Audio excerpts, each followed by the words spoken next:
નમસ્તે દર્શક મિત્રો, આજે આપણે વાત કરવી છે દારૂબંધી અને દારૂ મુક્તિ બંનેની વાત કરવી છે.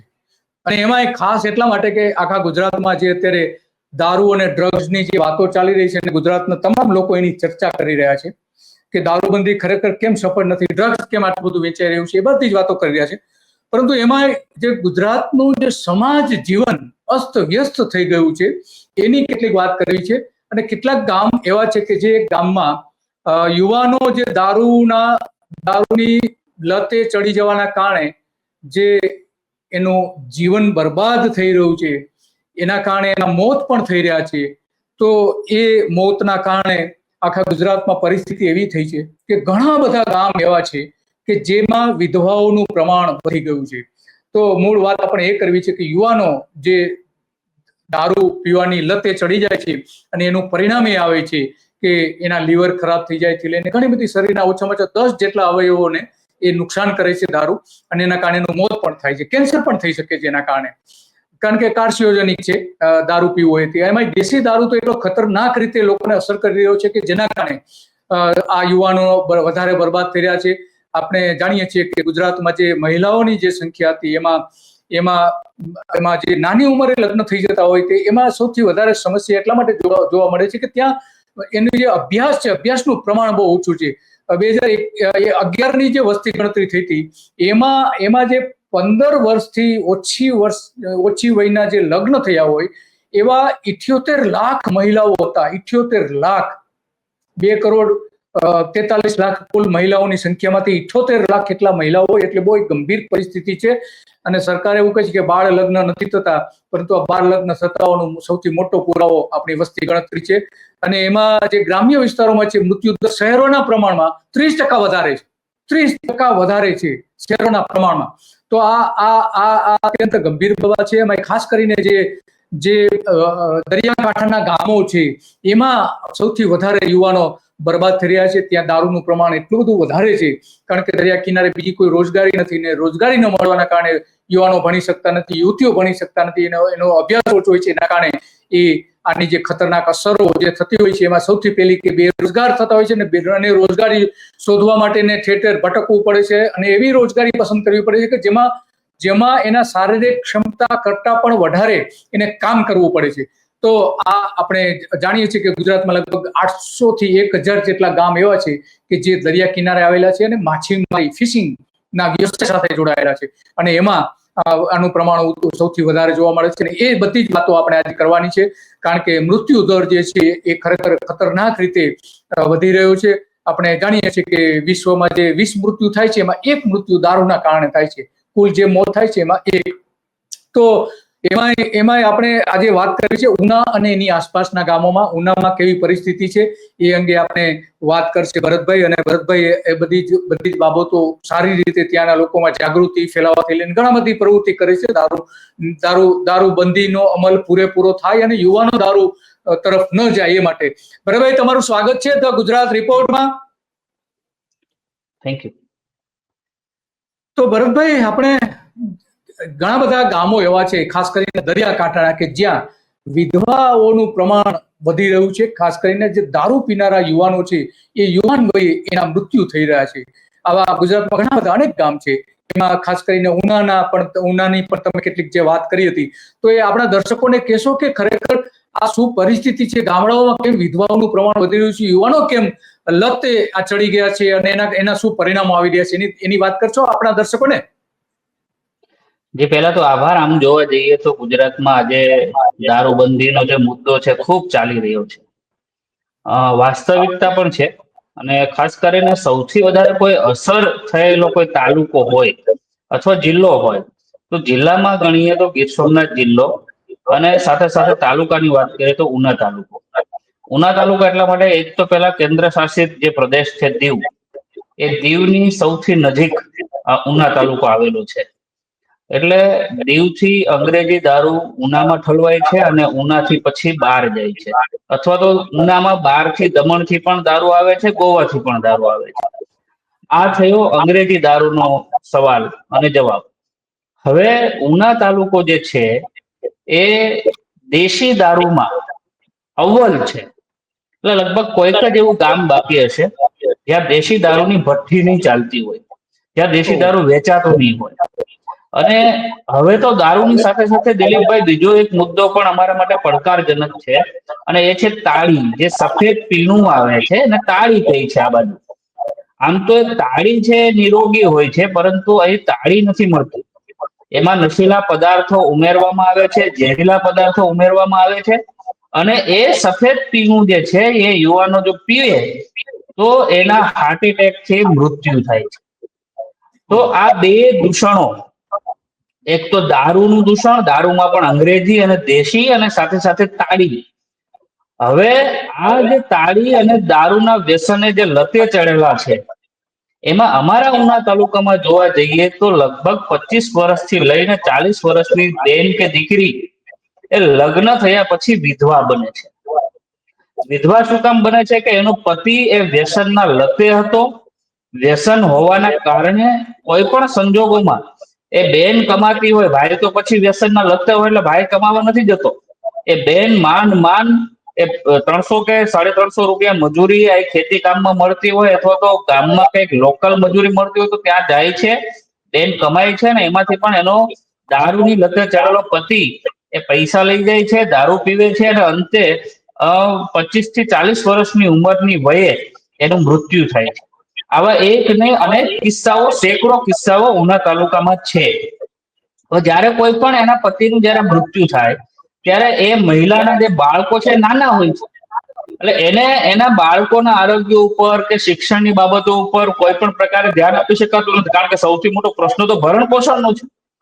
એટલે એ ભરણ પોષણ એના બાળકોનું પણ પૂરતું થઈ શકતું નથી, એનું પોતાનું પણ થઈ શકતું નથી. એવી તો સેંકડો મહિલાઓ, આમ તો હજારો મહિલાઓ ઉનામાં ક્યાંક ને ક્યાંક શાકભાજીના વ્યવસાય સાથે જોડાયેલા છે, ક્યાંક ને ક્યાંક મચ્છી વેચવાના વ્યવસાય સાથે જોડાયેલા છે, ક્યાંક ને ક્યાંક ખેત મજૂર તરીકે એ જોડાયેલા હોય છે. એટલે એનું જે પરિવાર છે સંપૂર્ણપણે ત્યાં એના વિકાસના રસ્તાઓ તમામ બંધ થઈ જાય છે. માત્ર ને માત્ર એ પરિવારે સંઘર્ષ કરવાના, એ પરિવારમાં જન્મેલા બાળકોએ સંઘર્ષ કરવાના, અને સરકારની આશા અને અપેક્ષા રાખીને બેસી રહેવાનું. આ સ્થિતિ આજે ઉના તાલુકામાં છે, અને ઓલ ઓવર ગુજરાતમાં પણ સ્થિતિ છે. બધે, હા, દરેક ગુજરાતમાં, એમાં ઉનાની સાથે સાથે દક્ષિણ ગુજરાતના એટલા બધા ગામડાઓ એવા છે કે જ્યાં વલસાડ, નવસારી, આજે વાપી, એ બધા જે છે, તો ત્યાં પણ મોટા પ્રમાણમાં આ પ્રકારની બધી જે છે તમે જે કહી રહ્યા છો એ કારણ કે આપણે જાણીએ છીએ કે દક્ષિણ ગુજરાતમાં સૌથી વધારે દારૂ પીવાય છે, અને ત્યાં ઘરે ઘરે ભઠ્ઠીઓ પણ છે. તો આ જે ઉનાના ગામડાઓ છે એ ભઠ્ઠી દ્વારા ત્યાં મેળવે છે કે કઈ રીતે? તમે એક તો વાત કરી કે જે વિદેશી પ્રકારનો દારૂ છે એ બહારથી લાવે છે, તો ત્યાં જે સ્થાનિક જે દારૂ, દેશી દારૂ મળે છે, તો એ કઈ રીતે ત્યાં બનાવે છે? બહારથી એ પણ બનાવીને આવે છે? જો, એક તો દેશી દારૂની ભઠ્ઠીઓ દરેક ગામડાઓમાં જોવા મળશે. દેશી દારૂની જે આખી પ્રક્રિયા છે, જે તમે સાઉથ ગુજરાતની મને જે તમે વાત કરી, એ પ્રક્રિયા ત્યાંની અલગ પ્રક્રિયા છે. મહુડામાંથી દારૂ બનાવાય છે, ત્યાં એ લોકો એને ધાર્મિક રીતે છે એને યોગ્ય માને છે. પરંતુ અહીં જે ઉના વિસ્તારમાં જે દેશી દારૂ બને છે, દેશી દારૂમાં શું વપરાય છે? પેલા તો એક તો સડેલી ગોળની રસ્સી દેશી દારૂમાં વપરાય છે. તમને વિશ્વાસ નહીં થાય, યુરિયા આ પણ દેશી દારૂની ભઠ્ઠીમાં ઉપયોગ કરવામાં આવે છે. સલ્ફેટ નામનું જે તત્વ છે એ પણ દેશી દારૂની ભઠ્ઠીમાં એનો ઉપયોગ કરવામાં આવે છે. આ સિવાય નશો ચડાવતા હોય એવા કેટલા બધા કેમિકલો છે, એનો ઉપયોગ દેશી દારૂ માટે ઉપયોગ કરવામાં આવે છે. એટલે સંપૂર્ણપણે એને દેશી દારૂ તો ના કહી શકીએ, પરંતુ મરવા માટેનું ઝેર કહી શકીએ. એવી સ્થિતિ આજે, એવી જ ભઠ્ઠીઓ બધામાં ચાલે. કારણ કે તમે આમ કાયદેસર દેશી દારૂ બનાવવા જાઓ તો એનો જે આછોણ આવવાનું હોય, આછો આવે ને જયારે એને ગરમ કરવાનું, પછી એમાંથી વરાળ થાય, અને વરાળ જે છે, આછોણ આવે પછી વરાળ છે, ટીપે ટીપે સ્વરૂપે દેશી દારૂના સ્વરૂપમાં એ નીચે પડે. અત્યારે તો તમે આજે તમે ગમે એટલો દારૂ માંગો દેશી ભઠ્ઠી પાસે, તો તમને જેટલો જોઈએ એટલો દારૂ એ લોકો આપશે, કારણ કે 15-20 મિનિટની પ્રક્રિયા થઈ જાય 24 કલાકની પ્રક્રિયામાંથી. એટલે પણ એ દેશી દારૂમાં પણ નુકસાનકારક અવનવા યુરિયા જેવા ઝેરી તત્વો, ગોળની સડેલી રસ્સી, પછી આયા જે બટરિયા, જેને પાવ કહેવાય છે, જે આછો લાવવા માટે ઝડપથી, જેમાં ફૂગ વધારે ડેવલપ થતી હોય એવા પદાર્થોનો વધારે પડતો ઉપયોગ કરવામાં આવતો હોય છે. અને એ દારૂ જે છે બન્યા પછી પણ એમાં નશો વધારે આવે, એના માટે એમાં નશાની ગોળીઓ જે છે એની કેમિકલ યુક્ત જે ગોળીઓ છે જે તાળી પીણામાં પણ ભેળવવામાં આવે છે, એવી ગોળીઓ એમાં ભેળવવામાં આવે છે. અને પછી મેન્ડ્રેક્સ. Yes yes yes. હા, ઓકે. એટલે તો આ આ તો બધી આ જે આ તો હા ખરેખર દેશી દારૂના બદલે તો આ કેમિકલ જ બની ગયું. યસ. નહીં, આ તો આ યુવાનોને ખોટી લતે ચડાવવાની વાત છે. લતે ચડાવ્યા પછી યુવાનોને મારવાની વાત છે. આ એક પ્રકારનું મર્ડર છે સાહેબ. યુવાનોને મોતને ઘાટ ઉતારવાનું આ મોટા મોટું ષડયંત્ર છે. જે લોકો આ વ્યવસાય સાથે જોડાયેલા છે એ લોકો એક જીવને મારીને પોતાનું ભરણ પોષણ કરે છે. એટલે એને પણ સમજવું પડે કે આ આગ આજે આપણે બીજાના પરિવારમાં લગાડીએ છીએ, આવતીકાલે આપણા પરિવારમાં પણ લાગી શકે. સર્વસ્વ પૈસા નથી, બધું જ પૈસા નથી, જરૂરિયાત છે, બધું જ નથી. એટલે આ જે વ્યવસાય સાથે જોડાયેલા લોકો છે, અને તમે જુઓ આમાં સરકાર પણ જવાબદાર છે દિલીપભાઈ. શું કામ જવાબદાર છે એ મારે તમને મૂળ મુદ્દા ઉપર લઈ જવો છે. હમ. અંગ્રેજી દારૂની એક પણ બોટલ મળે તો એના વિરુદ્ધ ગુનો નોંધવામાં આવે છે. પછી અમુક બોટલ કરતા વધારે બોટલ મળે તો બિન જામીન પત્ર પાત્ર ગુનો પ્રોહિબિશનમાં એમાં નોંધવામાં આવે છે. પરંતુ તમે જોવા જાઓ કે દેશી દારૂ અને પછી આપણે તાળીની વાત કરીએ. દેશી દારૂમાં જો 10 લીટર કરતા વધારે દારૂ મળી આવે તો જ એના વિરુદ્ધમાં ગુનો દાખલ થાય છે. તમે વિચારો સેટિંગ ક્યાં કરે છે પોલીસ વાળાઓ, એ મારે તમને કેવું છે. પોલીસ વાળા એ કોઈ પણ ભઠ્ઠી પકડી, એમાં લખ્યું કે 2 લીટર દેશી દારૂનું પીણું, નશીલું પીણું છે એમને મળ્યું, તો એના વિરુદ્ધ તો કેસ બનતો જ નથી, એ તો છટકી જાય છે. બીજો મુદ્દો મારે તમને કેવો છે તાળી. તો તાળીમાં એના વિરુદ્ધ કોઈ ગુનો નોંધાય એવો કોઈ આપણી પાસે કાયદો જ નથી. તાળીનો કોઈ કાયદો જ નથી. તાળીનો કોઈ કાયદો જ નથી ઓહો. કે કોઈ તાળી વેચતું હોય અને એના વિરુદ્ધ ગુનો નોંધાઈ શકે એવો કોઈ કાયદો જ નથી. અને એ આ લોકો વિરુદ્ધ કોઈ પણ પ્રકારનો ગુનો દાખલ કરવામાં આવતો નથી. બસ માત્ર ને માત્ર ટેબલ જામીન લઈ લેવામાં આવે છે. એ પણ શું કામ કે એમાં નશીલી ગોળીઓ નાખે છે લોકો. હવે જે આ નશીલી જે ગોળીઓ છે એનું ક્યારેય પણ પોલીસે ટેસ્ટિંગ કરાવ્યું ખરું કે ભાઈ ખરેખર આ દેશી દારૂમાં કયા કયા કેમિકલો મળી આવ્યા છે, કેટલા પ્રમાણમાં મળી આવ્યા છે, આ જે તાળીનું વેચાણ થાય છે એમાં કયા કયા કેમિકલો મળી આવ્યા છે, કેટલા પ્રમાણમાં મળી આવ્યા છે, એનું ક્યારેય પણ લેબોરેટરીમાં ટેસ્ટિંગ પોલીસે કરાવ્યું. ઓહ. અચ્છા, એટલે અહીંયા પણ મોટી ગોલમાલ કરે છે એનો મતલબ એ થયો. તો તો અહીંયા પણ એટલી તો આ જે દેશી દારૂ મોટી કરતા તો ગોલમાલ અને બિંદાસ. હમ. તો એનો મતલબ એ થયો કે દેશી દારૂ કરતા આ જે તાળીના નામે જે વેચાય છે લિક્વિડ, નશાકારક લિક્વિડ હા જે ખતરનાક, એના કરતા પણ લિક્વિડ. ખતરનાક થયું, એનો મતલબ એ થયું. તો આની જો અસર એક હા, જી જી. એક મારે કેવું છે, મારા કાકાના 2 દીકરા આજથી 3 વર્ષ પહેલા એક વર્ષના સમયે મારા કાકાના 2 દીકરા એક વર્ષના સમયે ઓચિંતાનું હાર્ટ એટેક આવવાથી મૃત્યુ થયું. એ ઓચિંતાનું હાર્ટ એટેક નથી, તાળીની લત હતી. તાળીના નશામાં જ્યારે કોઈ ડાન્સ કરતા હોય, ડિસ્કો કરતા હોય, અથવા તો વધારે શારીરિક ભારે કામ કરતા હોય, શ્વાસ ચડતો હોય, એવા સમયે તત્કાલ તાળીના વ્યસનને હાર્ટ એટેક આવી જાય છે અને મૃત્યુ પામે છે. તો દર વર્ષે મારા ગામમાં 4 થી 5 લોકો આવી ઝેરી તાળી પીવાના કારણે મૃત્યુ થાય છે. તો એવા તો મારે ઉના તાલુકામાં 77 ગામડાઓ છે.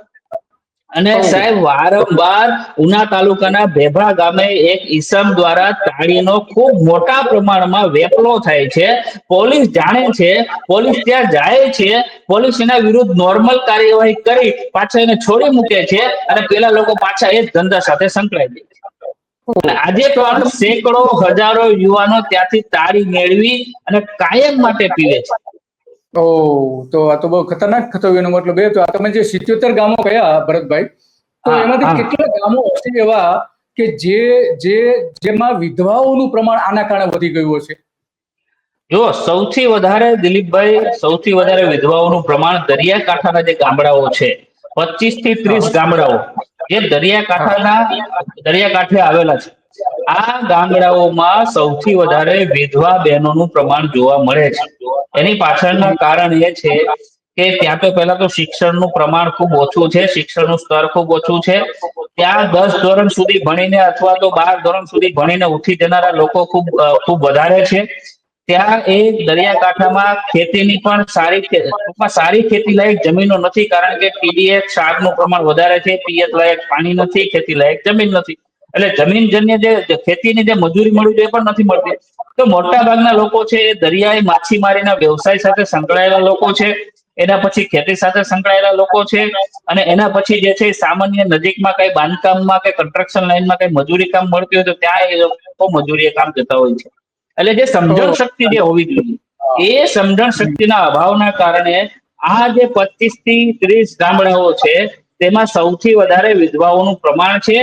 એ પ્રમાણને જોવું હોય તો ઉના જે શાકભાજી માર્કેટ ભરાય છે, ત્યાં જે બહેનો બેઠે છે એમાં મોટા ભાગની બહેનો એ વિધવા બહેનો હોય છે.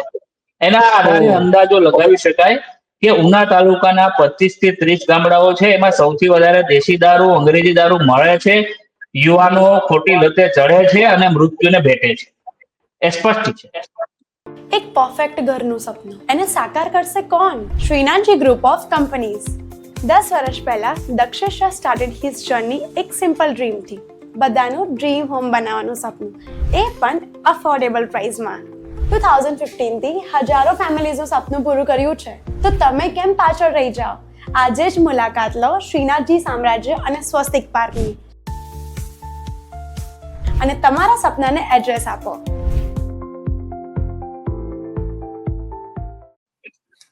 બહુ આ તો ખતરનાક પરિસ્થિતિ કહેવાય કે, કારણ કે મેં છે ને પછી ઘણા બધા દરિયાકાંઠાના જે કેટલાક તમારી જેમ જે ઝુંબેશ ચલાવે છે દારૂ સામે, એમાં જે વાત કરી 8 થી 10 લોકો સાથે, તો એમનું જે તમે કરી રહ્યા છો એ જ એમનું કહેવું છે.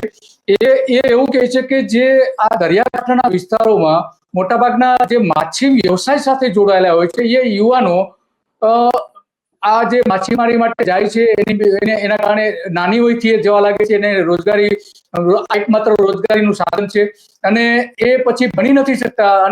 અને એના જે ઘણા બધા બોટના માલિકો એવા છે કે જે એમને દારૂ આપે છે કે જેથી કરીને એની બોટમાં એ સારી રીતે કામ કરી શકે, એ પ્રકારના પણ એક જગ્યાએ જોવા મળે છે. પરંતુ જ્યાં સૌથી વધુ માછીમારી થાય છે કચ્છમાં આ પ્રમાણ ઓછું છે, પણ બાકી જે વલસાડ છે, નવસારી છે, ભાવનગર છે, અમરેલી છે, અને તમારું જે ઉના જે છે ગીર સોમનાથનું, ત્યાં એટલું પ્રમાણ છે, પોરબંદરમાં પણ પ્રમાણ છે. તો આ આખી જે હાલત છે એ ખરેખર બહુ ગંભીર બાબત છે, કારણ કે જે આ મહિલાઓ એના કારણે સફર થઈ રહી છે. તમે કહ્યું શાકભાજીનું બજાર જે છે આખું એ મહિલાઓ જ ત્યાં ચલાવે છે, અને મોટા ભાગના વિધવા મહિલાઓ છે. તો આ દરેક ગામમાં, આ તમે જે ગામ કયા 25 થી 30, તો એમાં અંદાજે કેટલા નાનું ગામ હોય તો કેટલા મહિલાઓ વિધવા હોઈ શકે છે, અને મોટું ગામ હોય તો કેટલા વિધવા હોઈ શકે છે? જો નાનું ગામ હોય તો લગભગ સાવ નાના ગામની વાત કરીએ છીએ તો 80 થી લઈ અને 150 સુધી મહિલાઓનું પ્રમાણ હોય છે વિધવાનું.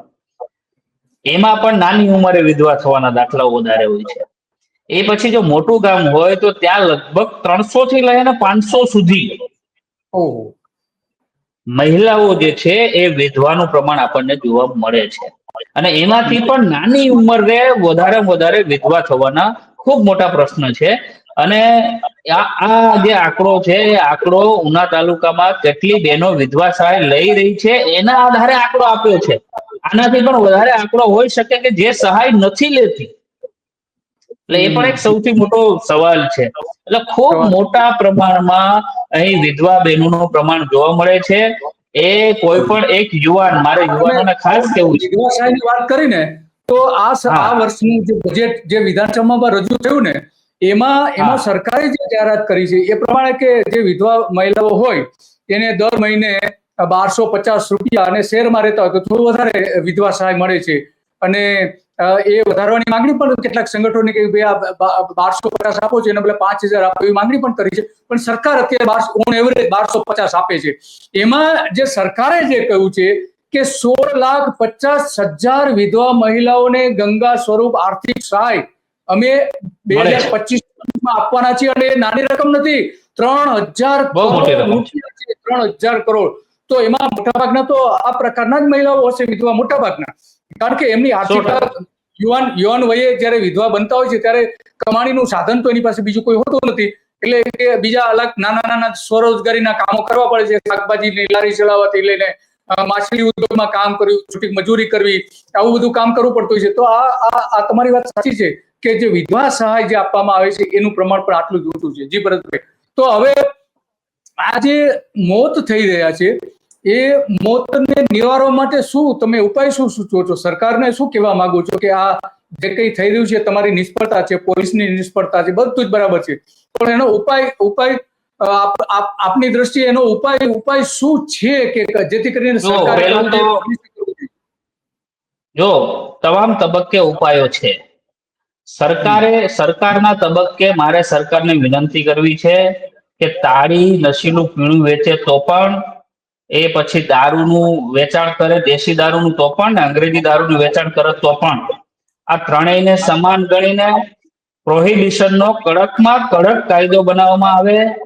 એક કરતા વધારે ગુના નોંધાય તો ઘુસખીટોકમાં એની અટકાયત કરવામાં આવે, એને જેલમાં નાખી દેવામાં આવે, એવો કડક કાયદો બને અને કડક સજા મળે એવું સરકારે કાયદો બનાવી અને ગુજરાત રાજ્યના યુવાનોને, ગુજરાત રાજ્યની મહિલાઓને સરકારે સહકાર આપવો જોઈએ. સરકારે કાયદો બનાવી અને સરકારે આવા પરિવારોને ન્યાય આપવો જોઈએ, એવી પહેલી તો મારી માંગણી છે.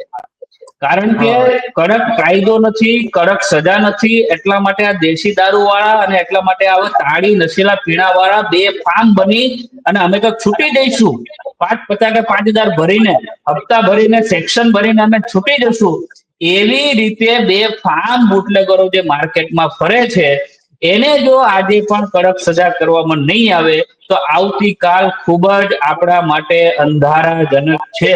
અને મેં વારંવાર જયારે દારૂ બંધ કરવાના પ્રયત્ન કર્યા છે ત્યારે પોલીસ દ્વારા બુટલેગર સાથે સાંઠગાંઠ કરીને આપણા વિરુદ્ધ ભડકાવીને બુટલેગરોએ મારા જેવા લડતા યુવાનને મારવાના પણ પ્રયત્નો કર્યા છે સાહેબ ભૂતકાળમાં.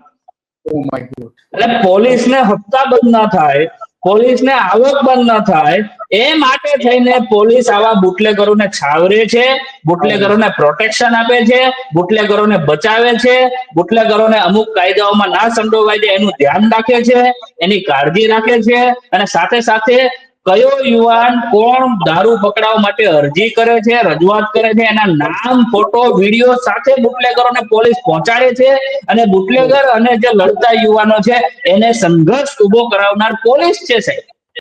અને આ વટથી કહું છું તમારા ચેનલના માધ્યમથી, ગુજરાતના માધ્યમથી, કે મારી સાથે કોઈ પોલીસ વાળાને ચર્ચા કરવી તો હું કરવા તૈયાર છું, બુટલેગરોએ ચર્ચા કરવી અથવા તો ભાજપના આગેવાનોએ, નેતાઓએ આવી ચર્ચા કરવી હોય તો હું એની સાથે ડિબેટમાં બેસવા તૈયાર પણ છું. પરંતુ આ જે કમોતે યુવાનોને મારવાનું તમે બધા ષડયંત્ર પૈસા માટે કરી રહ્યા છો એ બંધ કરો અને એના માટે કડક કાયદો વિધાનસભામાં રજૂ કરો, એવી મારી આપ સૌને પહેલા તો સરકારને વિનંતી છે આપના માધ્યમથી. હા, તમારી વાત સાચી છે. અને કારણ કે મોડ સુધી જવું પડશે. ભાજપના જે ઉનાના જે ધારાસભ્ય છે એની સામે કોંગ્રેસ પણ આરોપ મૂક્યા હતા અને બીજા બધા ઘણા આરોપ મૂક્યા હતા. ધારાસભ્ય પોતે દારૂનો ધંધો કરતા અત્યારે ધારાસભ્ય છે એવા આરોપો મૂકવામાં આવ્યા હતા. તો આ રાજકીય નેતાઓ પણ એની સાથે જોડાયેલા છે. તો આમાં ભરતભાઈ, આ તમે જે પોલીસની વાત કરી તેમાં માનો કે એક દારૂની દુકાન ચાલતી હોય, નાની દુકાન કે મોટી દુકાન જે છૂટક રીતે વેચતા હોય, તો એને પોલીસે કેટલો હપ્તો આપવો પડે છે દર મહિને? જો હમણાં જ એક વિડીયો વાયરલ થયો હતો ઉના તાલુકાના વાસોજ ગામનો. એક બેન જે છે એ વિડીયોની સામે બોલે છે કે હું મહિને 18,000 થી 19,000 રૂપિયા પોલીસ વાળાને આપું છું દર મહિને.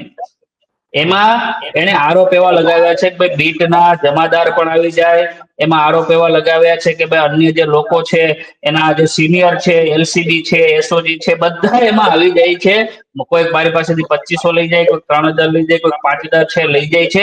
એમ ટોટલ કુલ મળીને 18,000 થી 19,000 રૂપિયો એક દારૂનો અડ્ડો ચલાવવા માટે આપવામાં આવે છે.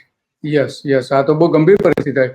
તો ભરતભાઈ, તમે ખરેખર બહુ ગંભીર વાત કરી અને આમાં જે બાબત છે ખરેખર તો સરકારે તાત્કાલિક ધોરણે આના પગલા ભરવા જોઈએ, એમાં કોઈ સવાલ નથી.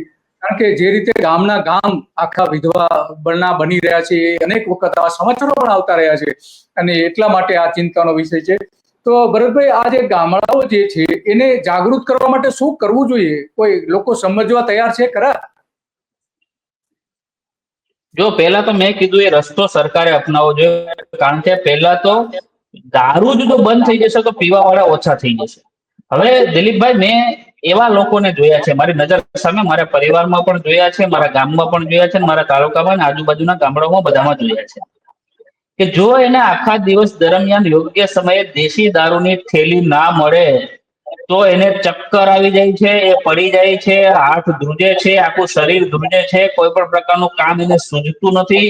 કોઈ પણ સંજોગોમાં એને દેશી દારૂ જોઈએ જોઈએ ને જોઈએ, નહીંતર એ થોડાક દિવસોમાં મરી જશે. આટલી હદે જે લોકો વ્યસની બન્યા છે એના માટે કોઈ રસ્તો છે નહીં. પણ અવેરનેસ એ ગામડાઓમાં લાવવી પડે કે યુવાનો જે ખોટી રીતે દારૂના રવાડે ચડે છે એની પાછળના કારણો આપણે તપાસવા પડે. કારણો તપાસ્યા પછી એના સમસ્યાના સમાધાન માટે ખૂબ નક્કર આયોજન કરી એનું અમલવારી કરવું જોઈએ. એમાં સરકારનો પણ સહકાર હોય, એમાં ખાનગી સંસ્થાઓનો પણ સહકાર હોય, એમાં ગ્રામ પંચાયતોનો સહકાર હોય, અને એના માટે બજેટની જોગવાઈ પણ હોય કે ભાઈ એક એવું એક વિભાગ બનાવવામાં આવે કે જે માત્ર ને માત્ર દારૂના કારણે થતા નુકસાનના અવેરનેસ માટેના એક પ્રોગ્રામ ઝુંબેશો ચલાવે. તો મને એવું લાગે છે કે યુવાનો સમજે કે ભાઈ ખરેખર દારૂના રવાડે ના ચડવું જોઈએ. ઇમોશન સાથે જોડાયેલી વાર્તાઓ બનવી જોઈએ, કેસ સ્ટડીઓ બનવી જોઈએ, સક્સેસ સ્ટોરીઓ બનવી જોઈએ, ચિત્ર બનવા જોઈએ, જેથી કરીને યુવાનો જે છે એને સમજી શકે, ઇમોશન સાથે સમજી શકે અને દારૂના રવાડે ના ચડે. જો આવી રીતે અમલવારી કરવામાં આવે તો હું માનું ત્યાં સુધી હવે જે દારૂના નવા જે રવાડે ચડવાના હોય એ અટકશે. બાકી જે દારૂના રવાડે છે એને બંધ કરાવવા ખૂબ જ મુશ્કેલ છે. હા, બાકી બહુ મુશ્કેલ છે એને કરાવવા. આપણે જો આ જે વિધવાઓ જે છે 4 જ વર્ષમાં 8 લાખથી વધીને 16 લાખ થઈ ગયા છે. 8 જ વર્ષમાં. કયા વર્ષ છે? 2020-21 થી વધી માંડીને 2023 સુધીના વિધવાઓ જે છે, અને સરકારે કેટલા કરોડ રૂપિયા ખર્ચ કરવા પડે છે એ પણ આમાં સ્પષ્ટપણે બતાવે છે કે લાભાર્થીઓની જે સંખ્યા છે 8.16 લાખ હતી, તો અત્યારે વધીને 16 લાખની આસપાસ થઈ ગઈ છે.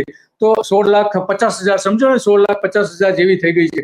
તો આ દિવસે દિવસે જે છે એ આ બધી વધી રહી છે. એનું આ એક કારણ પણ છે, કોષ્ટક પણ આપણે જોઈ શકીએ છીએ કે વિધવા સહાયનું બર્ડન સરકાર ઉપર વધી રહ્યું છે, અને 25-26માં તો 3,000 કરોડ રૂપિયા ખર્ચવાનું છે. આ બધું આપણે જોઈ શકીએ છીએ, આની બધી બાબતો. તો હવે આમાં આ ઉપરાંત તમારે કંઈ કહેવાનું થાય છે? મને કેટલાક માછીમાર જે સંગઠનો છે એની સાથે વાત કરી તો એને એવું કહ્યું કે જે અત્યારે બોટ ચલાવનારા વર્ગ જે માલિકી છે એ મોટાભાગે ખારવાઓ અને બીજા લોકો છે, પરંતુ બોટ ચલાવનારા ખલાસીઓ જે છે એ મોટાભાગે કોળી કોમ્યુનિટી અને પગડિયા સમાજમાંથી, જે દક્ષિણ ગુજરાતમાં છે એ સમાજમાંથી મોટાભાગે આવે છે. અને એમને દારૂની બહુ મોટી લત હોય છે. દરિયામાં દિવસો સુધી રહેવાનું હોય છે, ઉપરાંત ત્યાં એકદમ એને મજૂરી પણ કરવી પડે છે. તો આ જે ખલાસીઓ જે છે એ કેમ દારૂ વધારે પીવે છે? જો એક તો પેલા તો એનો વ્યવસાય એવો છે કે એને 7 દિવસથી લઈ અને 15 દિવસ 20 દિવસ સુધી દરિયામાં રહેવું પડે. દરિયામાં પણ એને હાર્ડ વર્ક કરવાનું છે, ભારે કામ કરવાના છે. એટલે જ્યારે કોઈ પણ માણસ જે છે એની પાસે કામ હોય અને પછી એકાએક એકાંત આવે ત્યારે વ્યસનના રવાડે ચડે. પોરો ખાતા હોય ત્યારે શરીરને એનર્જી આપવા માટે એનર્જી ડ્રિંક તરીકે લોકો આવા દારૂ કે નશીલા પદાર્થના રવાડે ચડતા હોય, જેથી કરીને કામ કરવામાં આસાની રહે, કામ કરવામાં થાક ના લાગે, કામ કરવા માટે આપણને અનુકૂળતા રહે. એટલા માટે થઈને લોકો આવા નશીલા પદાર્થનું સેવન કરે છે. 1-2 વાર પોતાના શરીરને કામ કરવામાં અનુકૂળતા રહે માટે દારૂ લીધે છે, પછી એને ધીમે ધીમે એનું વ્યસન થઈ જાય છે. પછી કામ કરે કે ના કરે, પછી એને દારૂ પીવો જ પડે છે. એટલે ઘણા જે બોટના માલિકો છે એ પોતાના બોટ જયારે દરિયામાં જાય, એ ખલાસીઓ પહેલા તો શું હોય કે જે નશાના જે લતી હોય, જેને નશાની લત છે, એને જો બોટમાં પણ નશો ના મળે તો પછી ક્યાંક તો એ બોટમાંથી ઠેકડો મારી જાય, એવા કિસ્સાઓ આવ્યા છે. ક્યાંક તો એને કાંઠે પાછા મોકલી દેવા પડે, ક્યાંક તો એ કામ કરતા ઘરે ભાગી જાય છે, એવા પણ કિસ્સાઓ આવ્યા છે. એટલે બોટના માલિકોને શું છે કે પોતાનું કામ થાય, સમયસર થાય અને કાયમ માટે એ ખલાસી જે જોડાયેલું રહે, એટલા માટે દારૂની વ્યવસ્થા બોટનો માલિક જ કરી દે. બહુ ખરાબ. એટલે આવી પરિસ્થિતિ છે. ભરતભાઈ, ખરેખર બહુ ગંભીર પરિસ્થિતિ છે. તમે એકદમ સચોટ વર્ણન પણ કર્યું છે કે ખરેખર સમાજની અત્યારે શું પરિસ્થિતિ, આવા ગામડાઓની શું પરિસ્થિતિ છે, ખાસ કરીને દરિયાકાંઠાના ગામડાઓની, એ અત્યંત બહુ ગંભીર મુદ્દો છે અને સરકારે ખરેખર આના માટે વિચારવું જોઈએ. તો તમે સારી વિગતો આપી, તમારો ખૂબ ખૂબ આભાર ભરતભાઈ. તો આ હતા ભરતભાઈ કે જેમણે ઉના વિસ્તારમાં કેવી પરિસ્થિતિ છે એ વાત કરી. તો ત્યાંના કેટલાક જે લોકો સાથે વાત કરી એમાં સ્પષ્ટપણે દેખાય છે કે જે ઉનાના જે દરિયાકાંઠાના 25 થી 30 જે ગામો છે એમાં ચીખલી, પોપ, ધીંગરણ, તડ, કાજરડી, સોખડા, લેરકા, આ બધા ગામો છે. એમાં વિધવાઓનું પ્રમાણ સૌથી વધારે છે. માંડ ગામ છે, રાણવસી છે, કેસરી છે, પારડી છે, વાસોજ છે, ઓલવણ, નવા બંદર, દેલવાડા, કાપણ, દાંડી, ખડા, સેંજળિયા, ખજુરદા, સિમર, રાજપરા, માણકપુર, સિલોજ, મોટા ડેસર, નાના ડેસર, એલમપુર, લામધાર, આ ગામો 28 ગામો તો આ આપણે કહી શકીએ કે જ્યાં વિધવાઓનું પ્રમાણ ખરેખર વધારે છે. અને સરકારે હવે ખરેખર આના માટેની ચોક્કસ નીતિ બનાવવી પડશે, કારણ કે 25 થી 40 વર્ષના વિધવાઓનું પ્રમાણ ભયંકર રીતે વધી ગયું છે. અને એમાં દરિયાકાંઠે સૌથી વધારે વલસાડ, વાપી થી લઈને સુરતમાં એટલા મોટા પ્રમાણમાં દારૂના કારણે ગામડાઓ આ રીતે બરબાદ થઈ રહ્યા છે. ત્યાં વિધવાઓનું પ્રમાણ વધારે છે. દારૂના કારણે આખી જિંદગી બરબાદ થઈ રહી છે. લીવરના કેસ વધી રહ્યા છે. એની સારવારથી લઈને કેન્સર પણ વધી રહ્યું છે. એની સારવાર કરવા માટે જે નજીકનું મોટું સેન્ટર હોય ત્યાં જવું પડે છે અને કુટુંબ આખું બરબાદ થઈ જાય છે. દારૂમાં તો બરબાદ થાય જ છે. દારૂના ખર્ચાઓમાં કામ નથી કરતા, મજૂરી નથી જતા, આવું બધું ઘણા બધા પ્રશ્નો છે. પણ એની સાથે સાથે આ સૌથી મોટો પ્રશ્ન છે કે એને સારવાર ક્યાંથી આપવી. અને એટલા માટે આ નશામુક્તિ જે કરનારી જે સંસ્થાઓ છે, એવી 75 જેટલી સંસ્થાઓની તો સરકારે ગ્રાન્ટ પણ કરી દીધી છે. અને ગુજરાતમાં બીજી બાજુ જે માછીમારોના ગામો જે છે એમાં અત્યારે જે 900 થી 1000 જેટલા ગામડાઓ છે.